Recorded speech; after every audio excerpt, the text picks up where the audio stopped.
No one at Relay Station K-117 was supposed to be awake.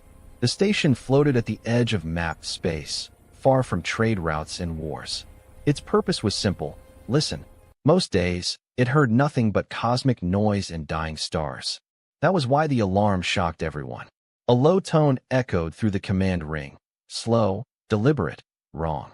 Technician Series froze as ancient symbols lit up her screen. Not alien. Not modern. Humans.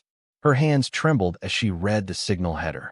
The database flagged it instantly, flooding her console with red warnings. Status: extinct origin source, Sol system, destroyed, vessel ID, Earth exploration class. Saris whispered, "That's impossible." Everyone in the galaxy knew the story. Earth had fallen centuries ago during the final human war. The planet burned. The species vanished. Humanity became a footnote, brave, emotional, doomed. No human signal had ever been detected since. Yet the transmission repeated again, stronger now. Damaged, but deliberate. Station Commander Veth moved closer, his eyes narrowing. "Play it." Static filled the chamber. Then a voice emerged, distorted, slow, and unmistakably human. "This is Earth Vessel Aegis, signal integrity failing. If anyone hears this, we are still here." Silence followed. Heavy, crushing. Long-range sensors suddenly screamed to life. Something massive was coming out of deep space. The main screen adjusted, zooming through layers of interference. At first, there was nothing. Then the shape was resolved. An old ship. Not drifting. Not broken. Moving. Its hull was scarred black, split by glowing seams that pulsed like veins. Plates repaired themselves as the crew watched, metal crawling over wounds that should have killed it long ago. The design was unmistakable. Early human, pre-FTL, crude by modern standards. Yet the energy readings made no sense. Power levels climbed past known limits, then kept going. "Those readings are wrong," an officer said. "That reactor output, it would tear itself apart." "But it isn't," Saris whispered. The ship emerged fully from the dark region beyond known space, a place where gravity collapsed stars and sensors failed. No vessel had ever returned from there. Except this one. Commander Veth felt something cold settle in his core. "Send a priority alert to the Galactic Council. Full emergency classification." Before the message could finish sending, the human ship changed course. It was heading toward inhabited space. Weapons officers scanned it automatically and froze. The systems lighting up along the hull were not human. They were not aliens. They were something else entirely. Structures unfolded that bent light around them. Energy fields twisted space itself, leaving ripples where straight lines should be. No known species had technology like that. "No active weapon lock," the officer said slowly. "But it's armed." Heavily, the Aegis transmitted again. This time, the signal cut through all channels: civilian, military, encrypted. Every screen showed the same thing. A single line of text. Origin, Earth destination, home. A junior officer spoke the thought no one wanted to voice. "There is no home." As if in response, the human voice returned. Clearer now, steadier. "We know." Then the impossible happened. The ship vanished. Not jumped. Not cloaked. Gone. Sensors showed nothing. No trail, no energy spike, no distortion. 1 second it existed, the next it did not. A heartbeat later, a proximity alarm screamed. The Aegis reappeared behind the station, close enough that its shadow crossed the hull. Every weapon on the relay locked automatically. Every defense system is powered up. The human ship did nothing. No threats. No demands. Only one final transmission, sent directly to the station core.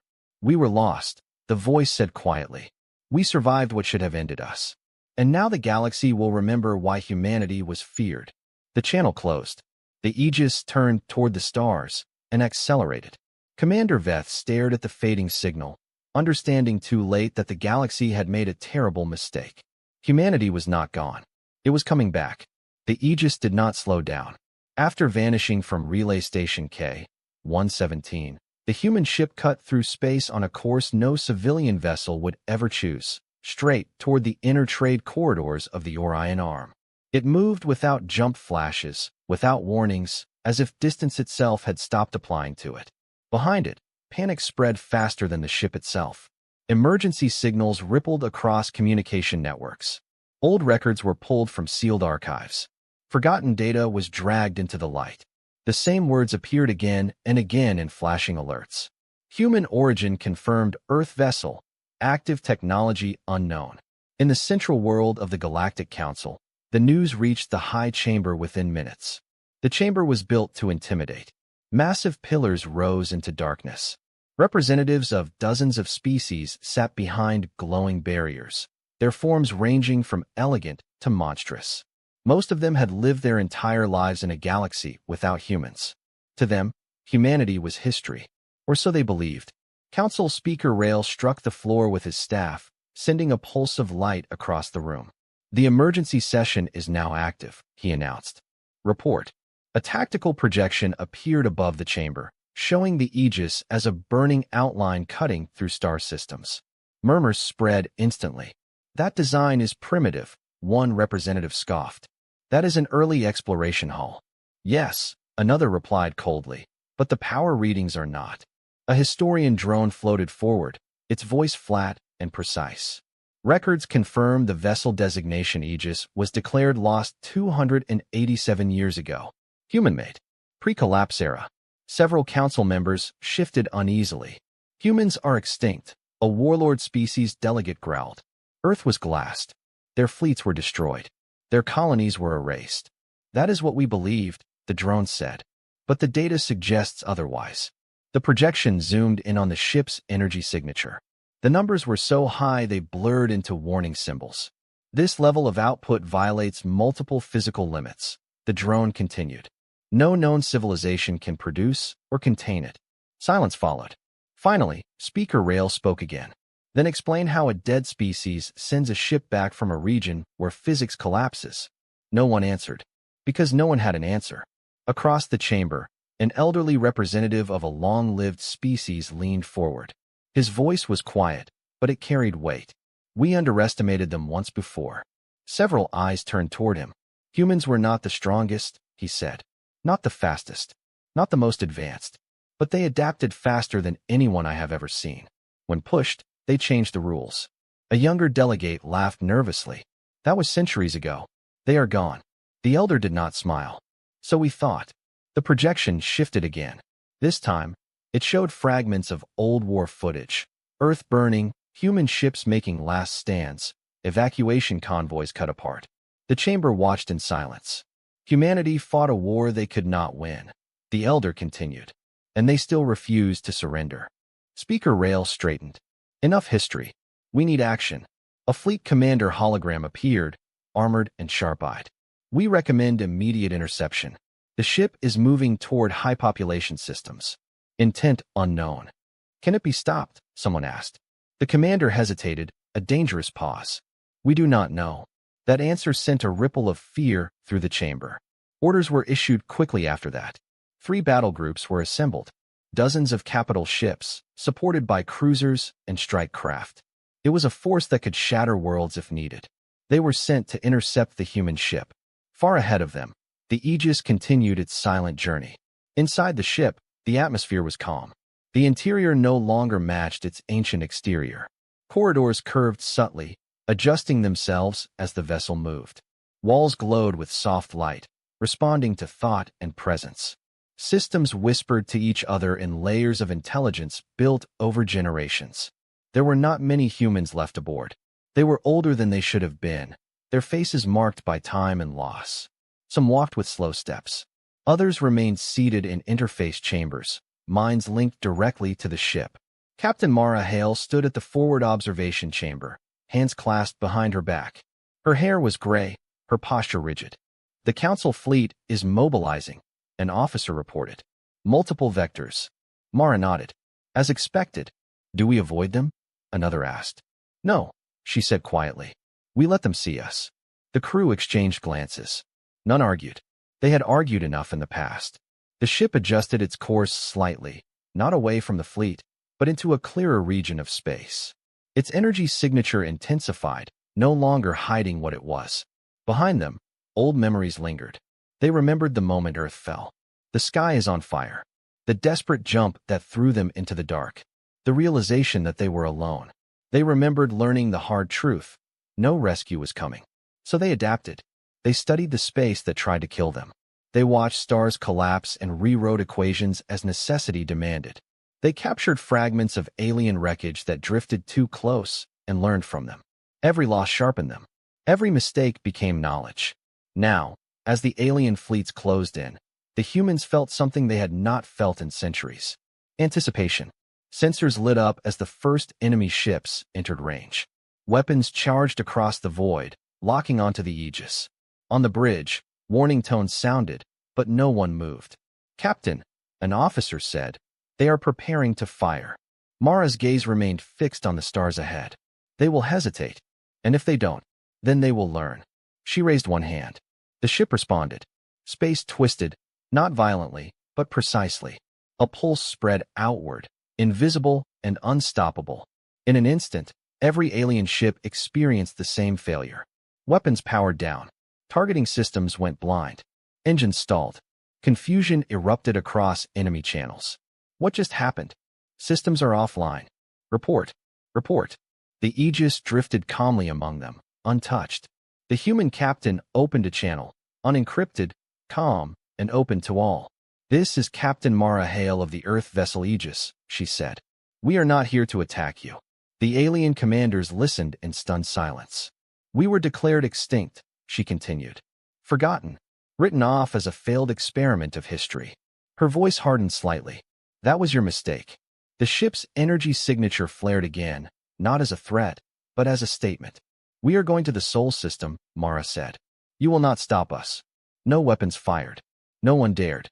One by one, the alien ships drifted aside as the Aegis passed through their formation. As it moved on, a single thought echoed through every fleet commander's mind. If this is what remains of humanity, what did the galaxy lose when Earth burned? And what would happen now that humanity had returned? The Aegis did not look back. Behind it, the disabled alien fleets slowly recovered control, their systems rebooting one by one. None of them followed. No order was given to pursue.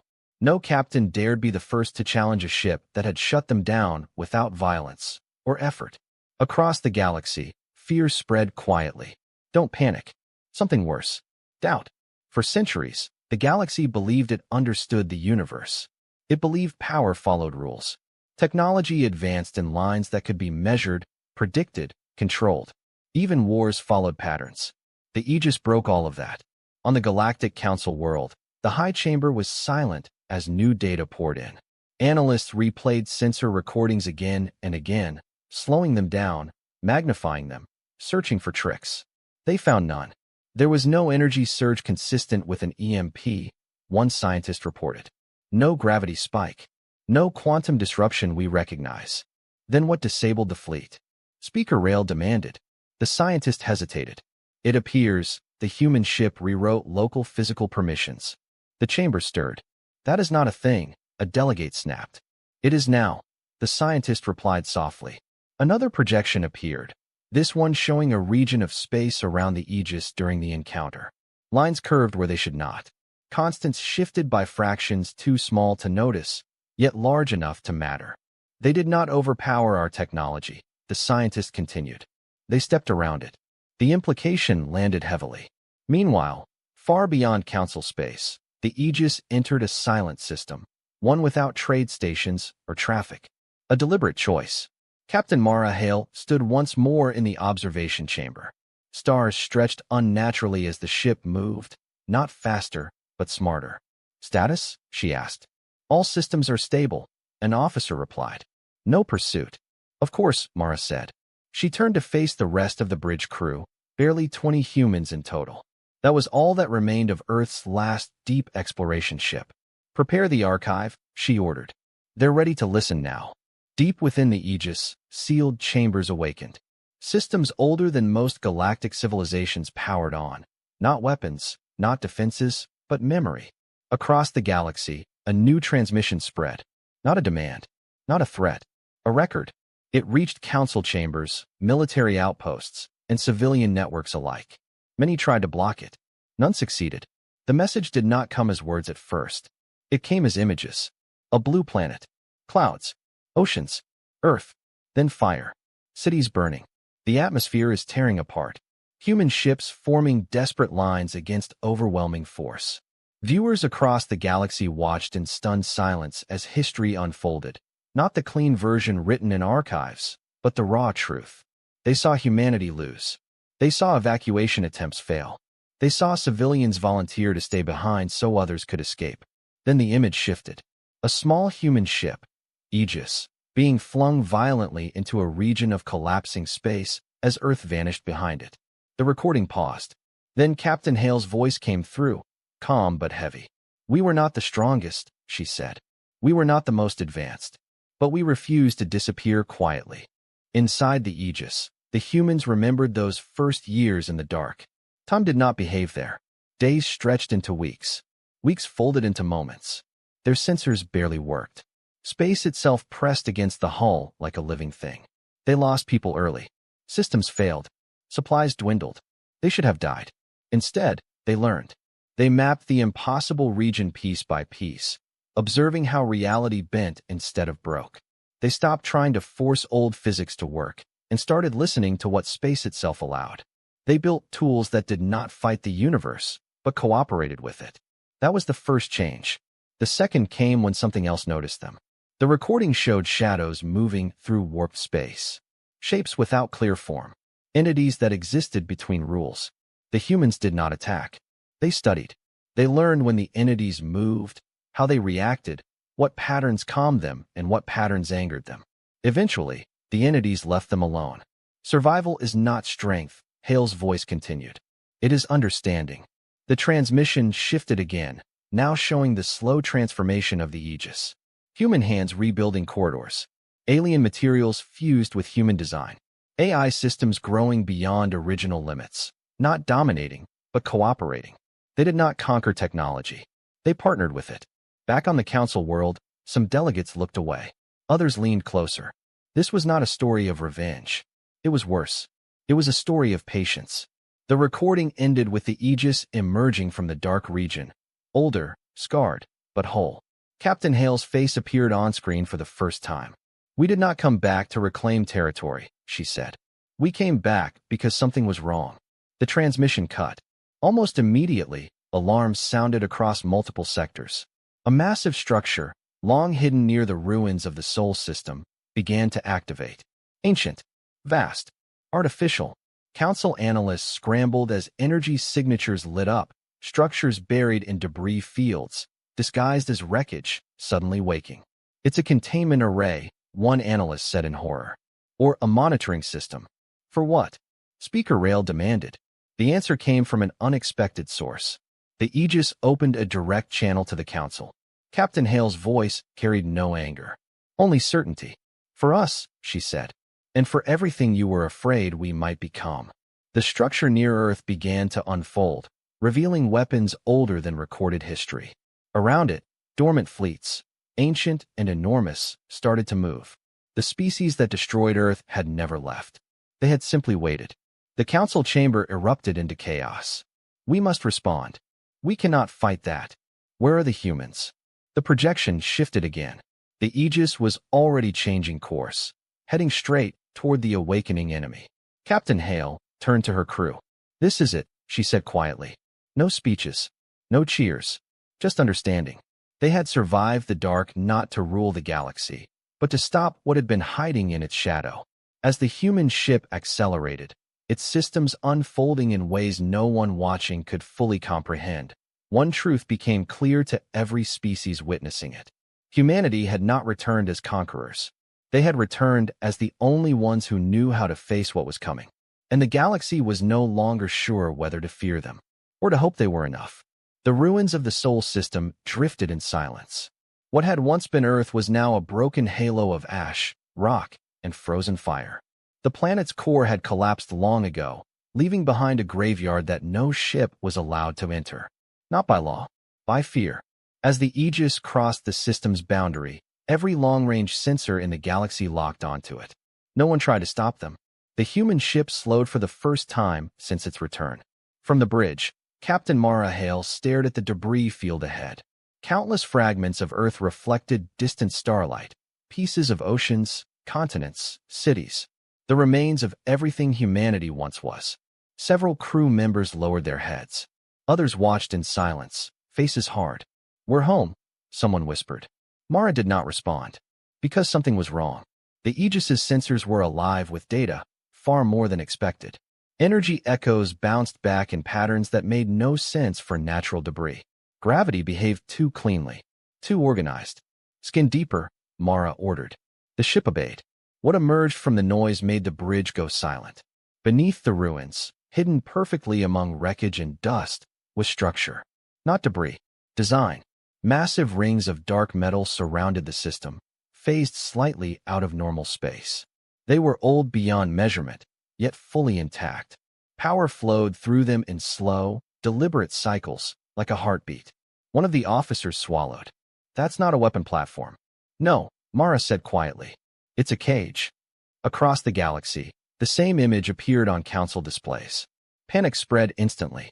"That structure has been here the entire time?" Speaker Rail demanded. "Yes," an analyst replied, voice shaking. "Hidden by spatial masking and debris dispersion. Perfectly camouflaged." "For centuries?" another delegate asked. The analyst nodded. "Since before Earth's destruction." The truth hit like a physical blow. Earth had not been destroyed in a war. It had been contained. Inside the Aegis, sealed archives unlocked automatically. Data long buried, classified even from parts of the crew, rose to the surface. The ship began broadcasting again. This time, it was not history. It was a confession. Captain Hale's voice echoed across every channel. "When we were thrown into the dark," she said, "we believed Earth was lost to battle, that we were the last." Images appeared, sensor readings from centuries ago, pulled from corrupted memory and restored over time. They showed Earth's final moments. Not a desperate last stand. A controlled collapse. Energy fields are tightening around the planet. Gravity manipulated. Atmosphere stripped with precision. This was not extermination, Hale continued. It was an observation. The chamber erupted. "They used us." "What? Why hide it?" The answer came from the images themselves. Data streams overlaid the ruins, genetic analysis, behavioral metrics, cultural projections.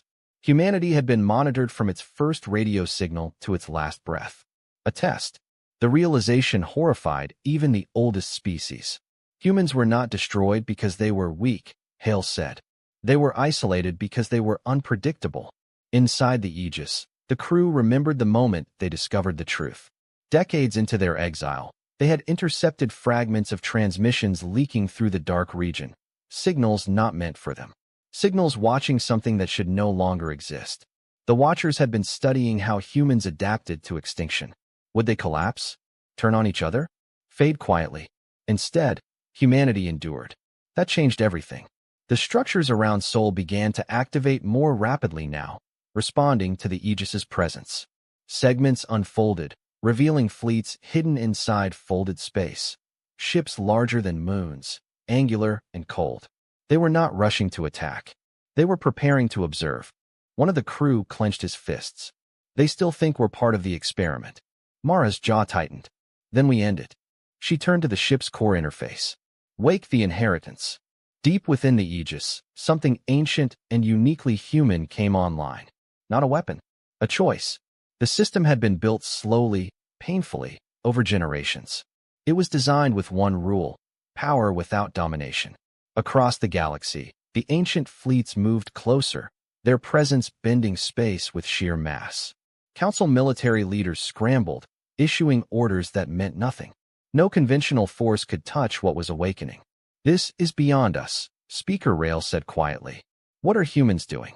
The answer came as the Aegis advanced, not toward the fleets, but toward the central control structure buried where Earth's core once was. As it approached, the cage reacted violently. Energy surged. Reality folded in on itself. Any other ship would have been torn apart. The Aegis adjusted. Inside, crew members felt the familiar pressure, the universe pushing back, testing them. They had lived with that pressure for centuries. Connection established, an officer reported. The inheritance system interfaced with the cage, not by force, but by understanding its logic. The Watchers responded immediately. A transmission broke through, ancient and layered, its meaning translated only because human AI had spent decades studying similar patterns. Subject confirmed. Humanity status. Anomalous recommendation. Escalated observation. Mara stepped forward. No, she said. Her words carried through the interface. Not as sound, but as intent. You don't get to watch anymore. The cage resisted. Then it began to fail. Not explosively. Systematically. Locks disengaged. Power loops unraveled. Observation layers collapsed. The watchers finally understood. The experiment was ending. For the first time since Earth fell, the ancient fleets powered weapons. Across the galaxy, every species felt the shift. This was no longer about humanity alone. If the Watchers survived, no civilization was safe from becoming the next test. The Aegis moved between the fleets and the collapsing cage, its energy output climbing beyond anything yet seen. Inside, alarms finally sounded, not warnings, but limits. Captain, an officer said softly, the inheritance system, it wasn't designed to be used like this. Mara nodded. I know.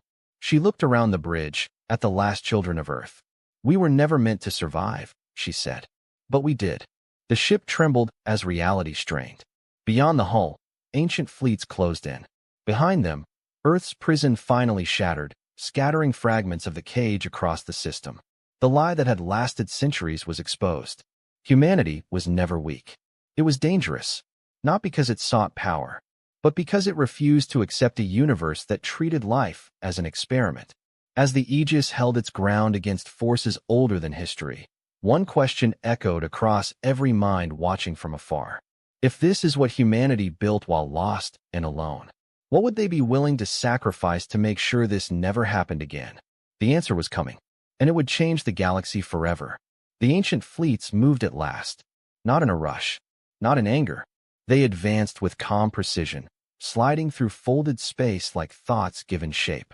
Their ships were vast and cold, built not for war, but for certainty. They had ended civilizations before, not out of hate, but curiosity.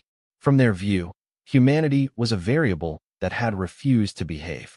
The Aegis hovered between the fleets and the shattered remains of Earth's cage, its hull glowing with layered fields that bent light into strange halos. Fragments of the broken structure drifted outward, each piece carrying the weight of a lie that had lasted centuries. On the bridge, warning tones pulsed steadily now. Not alarms. Measurements. Limits approaching. Captain Mara Hale stood unmoving at the center of it all. Her expression was calm, but her hands were clenched so tightly her knuckles had gone white. They're aligning, an officer said quietly. Weapons and observation arrays. All of them. Mara nodded. They still think in terms of control. The inheritance system responded to her presence, projecting shifting symbols into the air, human logic wrapped around alien mathematics, layered with something new. Not code. Intention. This system was the final lesson humanity had learned in the dark. Power alone changed nothing. Understanding changed everything. Across the galaxy, trillions watched in silence. Civilian networks had gone quiet. Militaries stood down, knowing their weapons were meaningless here. Even the Galactic Council had stopped arguing. For the first time in recorded history, the fate of every species rested in the hands of a people thought long dead. The ancient Watchers transmitted again. Their message carried no emotion, only classification. Anomaly escalation confirmed subject. Humanity outcome projection, unstable recommendation, reset. The word echoed through translation matrices. Reset. Not punishment. Not war. Erasure. They had done it before. They would do it again. Mara took a slow breath and opened a return channel. You watched us die once, she said evenly. You don't get to decide our end twice. For the first time, the Watchers hesitated. Not because of fear, because something in her statement did not fit their models. Inside the Aegis, memory doors opened unbidden. The crew remembered the arguments from decades ago, when the inheritance system was still theory. Some had wanted revenge. Others had wanted isolation, seal humanity away forever, beyond reach.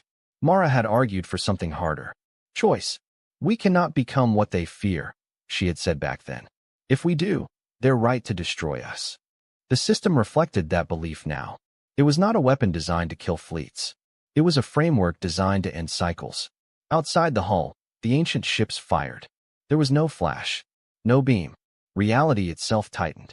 Space around the Aegis began to compress, laws narrowing like a fist closing. Any normal vessel would have collapsed instantly, crushed between rewritten constants. The human ship groaned, layers of adaptive systems activating in sequence. The pressure was familiar. This was the same force that had once trapped them in the dark. "We're holding," an officer reported. "Barely." Mara placed her hand against the interface. "Then it's time," she said. She gave the command no one wanted to give. "Begin broadcasting. Full spectrum. No filters." Across the galaxy, every species felt it, not as sound or image, but as understanding. The inheritance system unfolded. It did not attack the ancient fleets. It connected to them.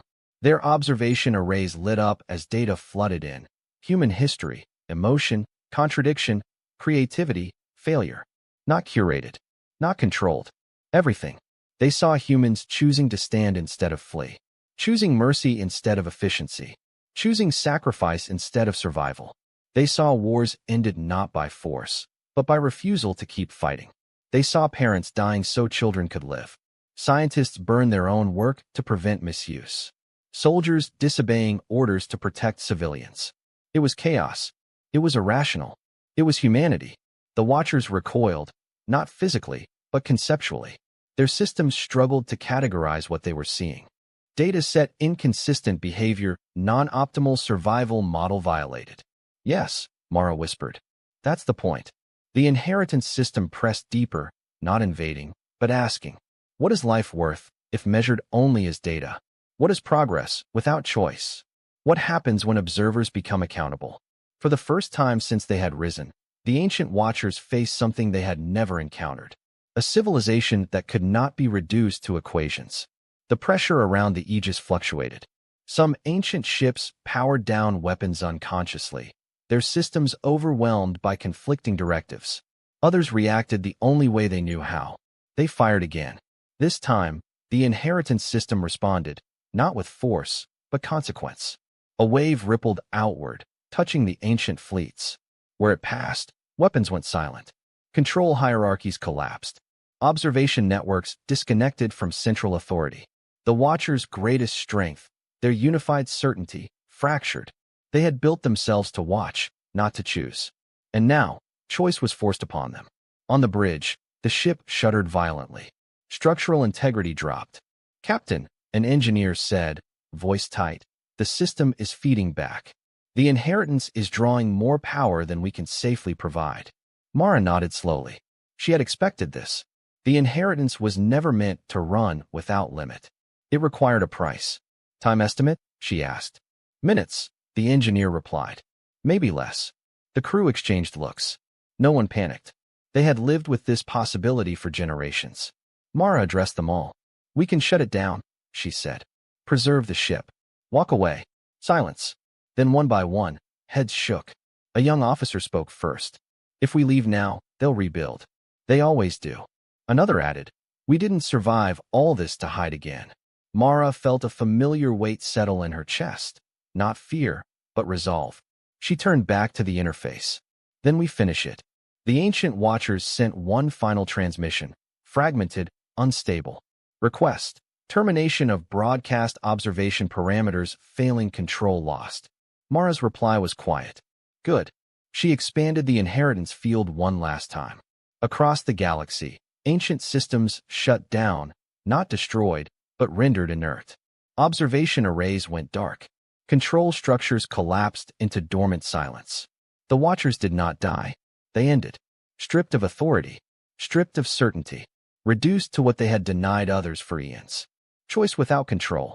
The victory was not loud. It was absolute.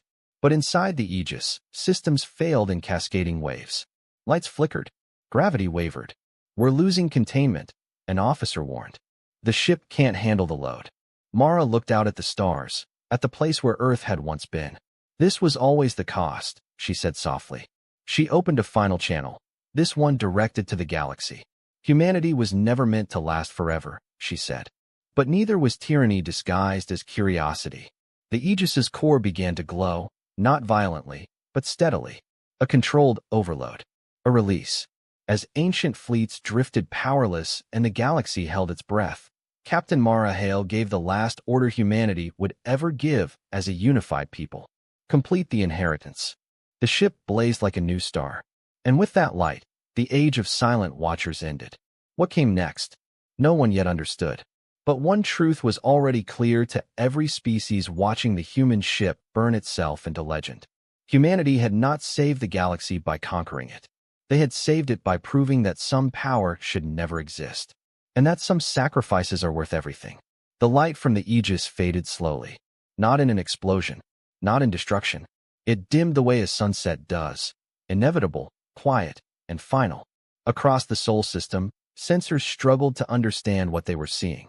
The massive energy release did not tear space apart. It did not collapse stars or shatter planets. Instead, it spread outward in a smooth, even wave, like a breath finally released after centuries held too long. Then, silence. The ancient fleets drifted, motionless. Their weapons were dark. Their command networks were gone.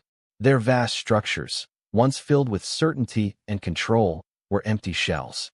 They were still there, but they were no longer in charge. In the Galactic Council world, no one spoke.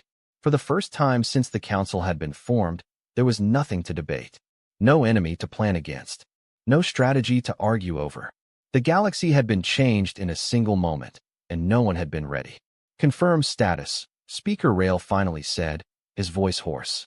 Analysts worked in stunned silence, hands moving automatically over glowing consoles. The ancient fleets are inert, one reported. No command signals. No central authority. Their systems are waiting. Waiting for what? Someone asked.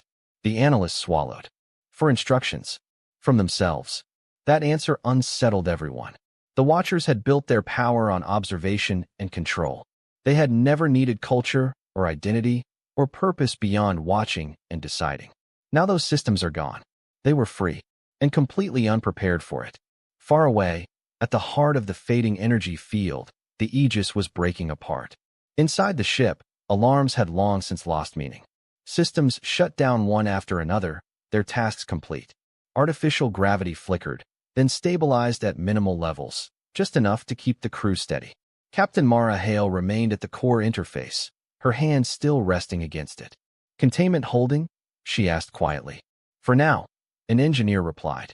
But the core is dispersing. We can't stop it. Mara nodded. She had never expected to. Around her, the remaining crew gathered, not in panic, not in sorrow, but in shared understanding. They had known, long before returning to the galaxy, that this journey would not end with survival. It would end with meaning. Outside the hull, fragments of the ancient cage continued to drift away from Earth's remains. For the first time in centuries, the Sol system belonged to no one. No watchers, no jailers, no experiments. Just stars, dust, and memory. The Aegis's AI, no longer just a machine, but a partner shaped by generations, spoke one last time, its voice gentle. Inheritance transfer complete, it said. All non-hostile civilizations now have access to the archive. Mara closed her eyes. That had been the final gift. The inheritance was no longer just a message sent to the ancients. It was a seed, released into the galaxy. Human knowledge, ethics, mistakes, and stories, encoded in a way that could not be weaponized. Not instructions on how to dominate, lessons on how not to.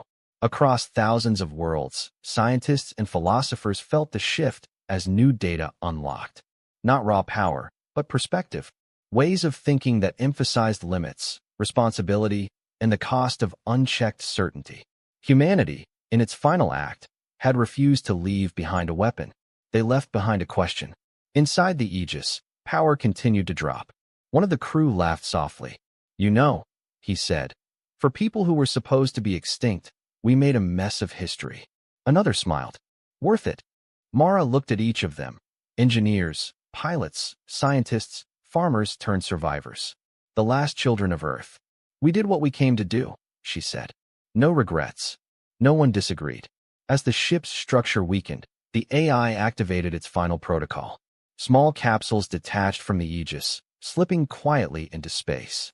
They carried no weapons, no people, only memory, records of Earth, languages, art, music, stories of oceans and rain and laughter. They scattered in countless directions, designed to drift for millennia, waiting to be found. Humanity would not be rebuilt. But it would not be forgotten. The core finally reached critical dispersion. There was no explosion. The Aegis simply came apart. Light unraveled into harmless streams.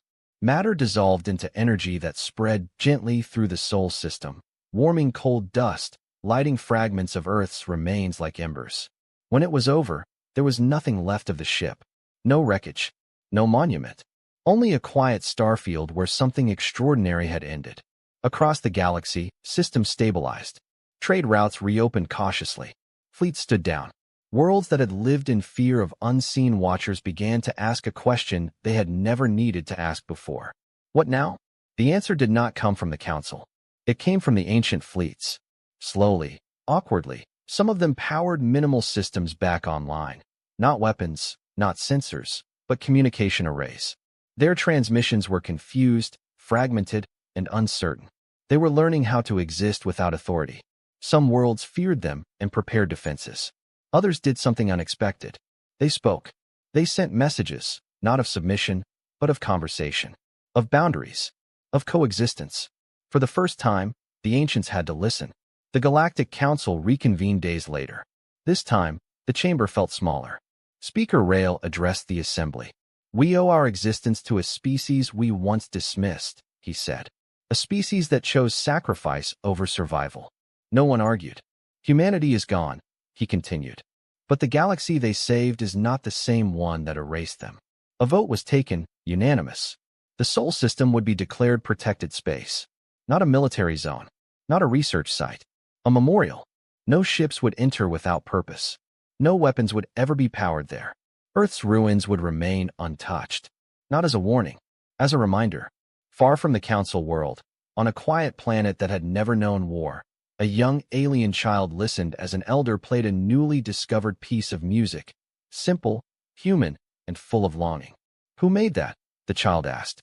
The elder thought for a moment. "A people who refused to let the universe decide what mattered," they said. The child listened, eyes wide. "Are they coming back?" it asked. The elder looked up at the stars. "No," they said gently. "They already gave us everything they had." The galaxy moved forward, slower, more careful, forever changed by the echo of a species that had been underestimated, erased, and proven unstoppable not by strength, but by choice. And in the deep silence where the Aegis had once been, the universe held something new. Not power, not control, hope. The galaxy did not celebrate. There were no victory parades, no songs of triumph echoing across star systems. The silence left behind by the Aegis was too heavy for that, too final. Instead, the galaxy paused. For the first time in known history, no ancient watchers observed from the dark. No hidden systems measured behavior or calculated extinction thresholds. The stars felt open, and that terrified many. In the weeks that followed, confusion spread faster than relief. Worlds that had unknowingly lived under observation struggled to understand what freedom meant. Some governments collapsed overnight, having relied on the unspoken assumption that someone else always knew better. Others tightened control, afraid of what a universe without overseers might bring.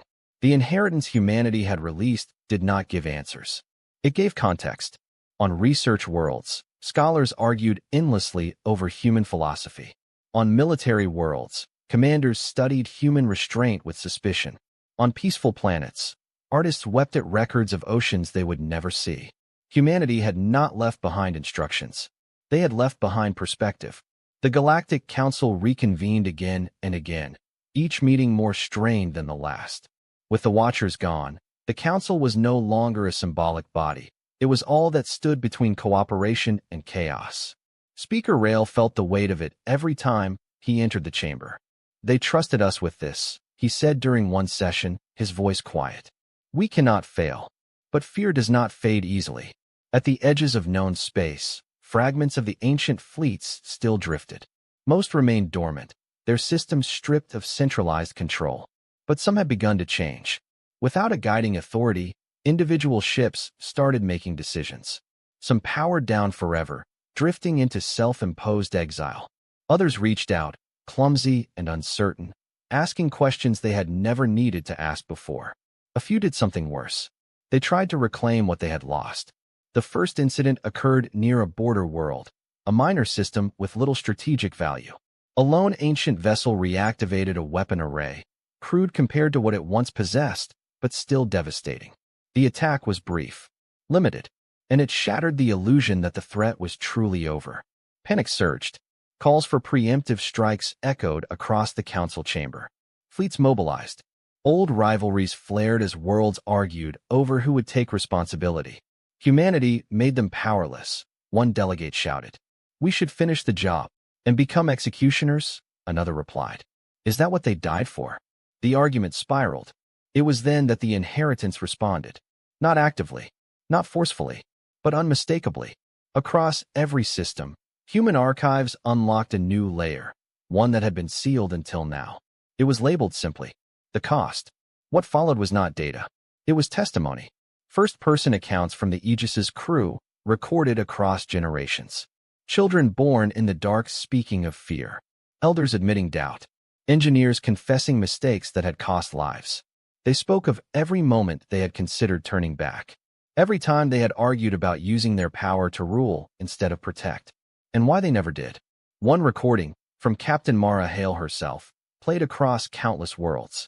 If you're hearing this, she said, older than anyone remembered her, then we're gone. She paused, searching for words. We didn't trust ourselves with power. That's the truth no one likes to admit. We knew what we could become if we stopped questioning ourselves. Her gaze hardened. If you destroy what's left of the ancients out of fear, you prove them right. If you rule in our name, you betray us. The message ended with a final line. Freedom is fragile. Guard it. The council chamber was silent. Military fleets stood down, reluctantly, unevenly, but decisively. Instead of war, a different decision was made.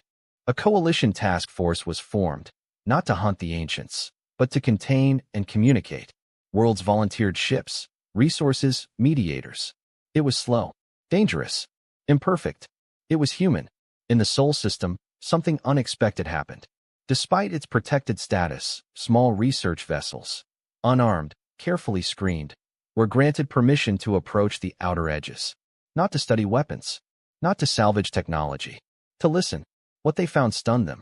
The space around Earth's ruins carried echoes, not ghosts, not energy signatures, but subtle distortions left behind by the Aegis's final act. Patterns that suggested intention rather than accident. Humanity's last sacrifice had not only ended the Watchers. It had stabilized the region of space that once broke physics itself. The dark had been healed. Slowly, gently, as if the universe itself had accepted the trade. On distant worlds, children began to grow up learning about humanity not as warriors, but as caretakers who never got to see the peace they created. Stories changed. Heroes were no longer those who conquered, but those who chose restraint. And yet, not everyone agreed. In secret, a coalition of powerful systems began to study inheritance with a different goal. They did not want to understand humanity. They wanted to surpass them. If humans could rewrite rules, why not others? Whispers spread of experiments pushed too far, of systems testing limits without the humility humanity had learned through suffering. The first warning came quietly, a star destabilizing for no natural reason.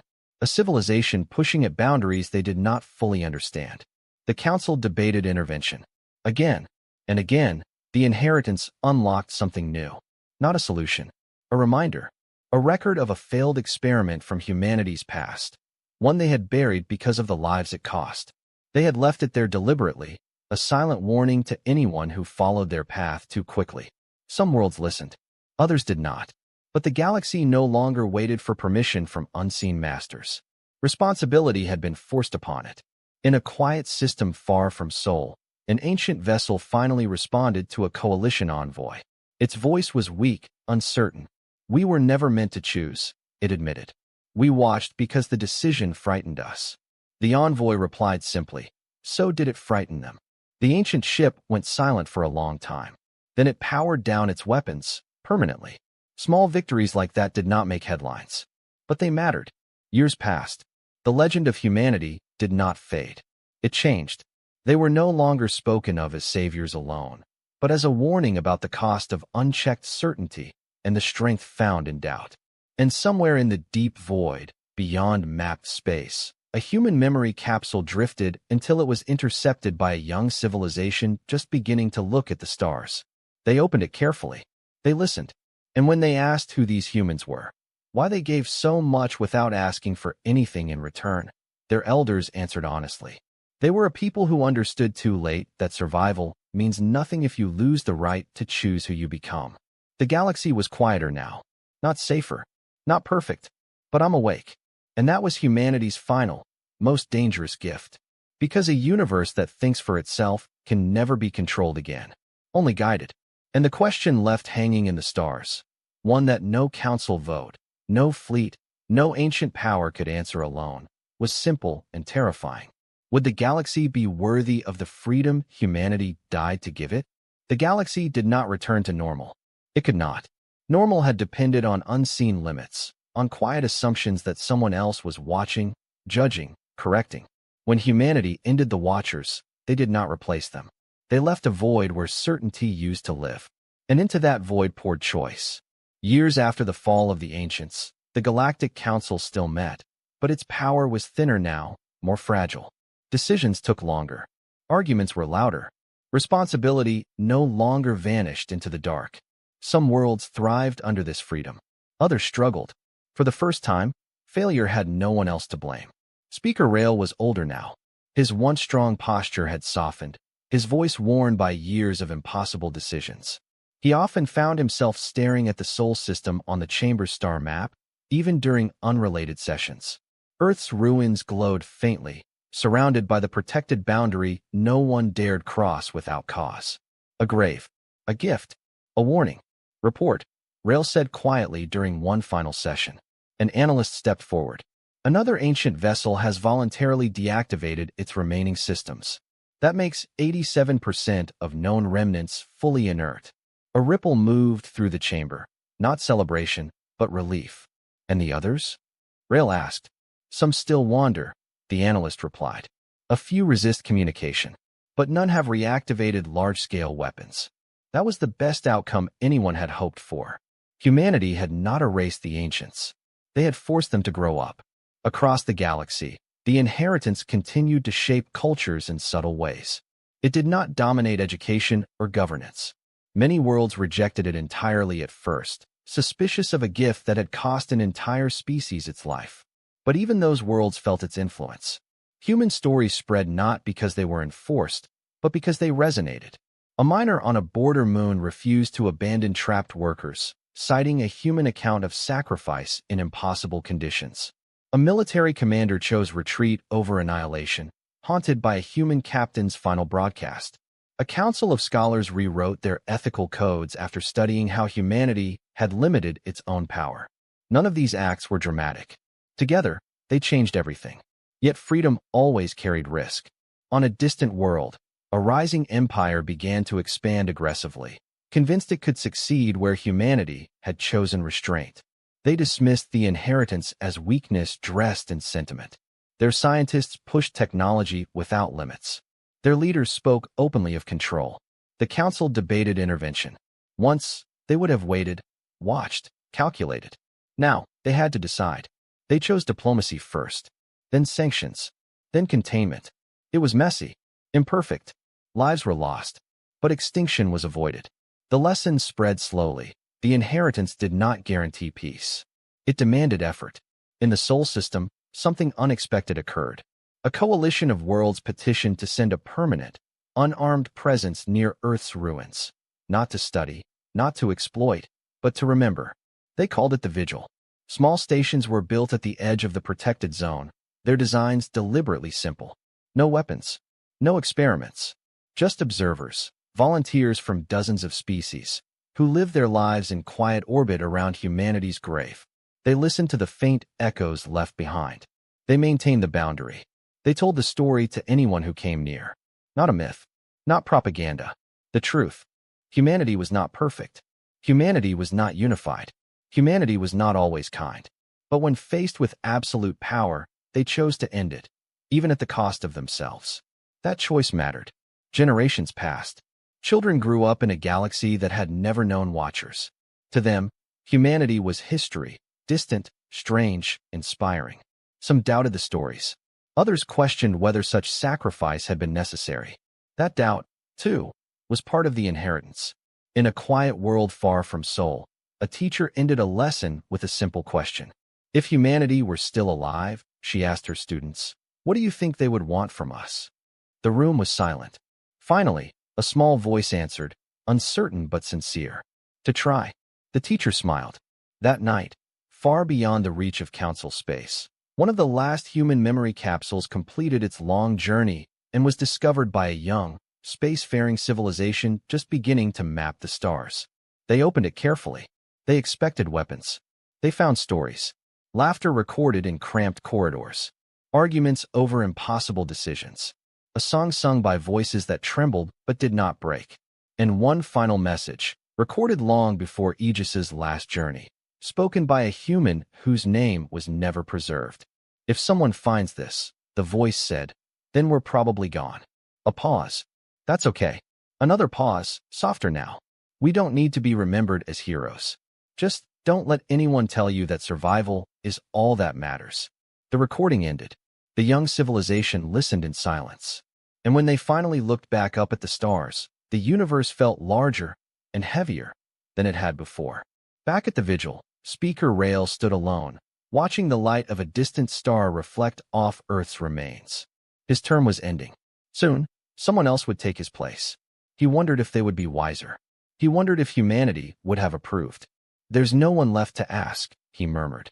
The stars did not answer. But perhaps that was the point. Humanity had not returned to rule the galaxy. They had returned to make sure no one ever could. Not through fear. Not through domination. Through the simple, terrible act of proving that even the strongest power must be questioned. The galaxy moved forward, uncertain, divided, alive. And somewhere, in the quiet between stars, the echo of a lost ship lingered, not as a force, not as a threat, but as a standard. A reminder of what happens when a